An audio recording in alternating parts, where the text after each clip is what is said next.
So good day everyone. So today, let's try to solve another MD1 problems. So as you can see this diagram, so we have steel and the brass.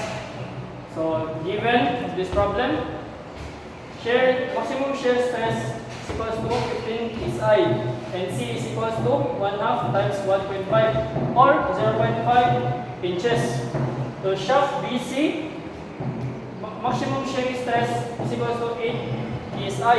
So C is equals to 1/2 times 1.8 is equals to 0.9692 inches. So solution TC over J. So where J is equals to 5/2 times C to the fourth. So T is equals to 5/2 times C to the third of maximum shearing stress. So shaft AB simply T is equals to 5/2 times 0.75 cube times 15 is equals to 9.24 inches. So next is for shaft BC.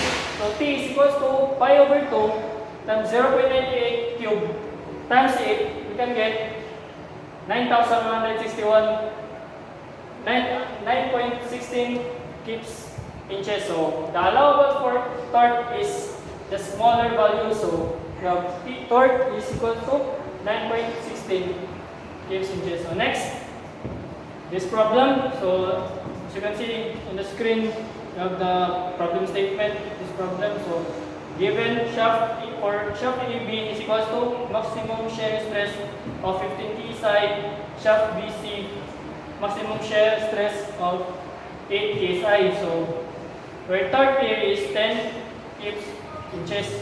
So for shaft AB, simply C to the third is equals to 2 times 10 over 5 times 15. So equals 0.4244 inches squared. So let's square out the C. So C is equals to square root of third 0.4244. You can get 0.715 inches. So for D, 2 times 0.715 is equals to 1.503 inches.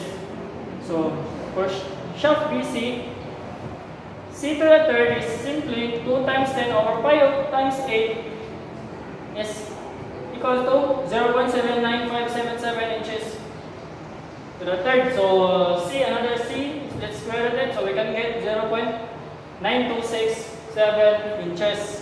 So D simply is 2 times RC or 2 times 0.9267, we can get 1.853 inches.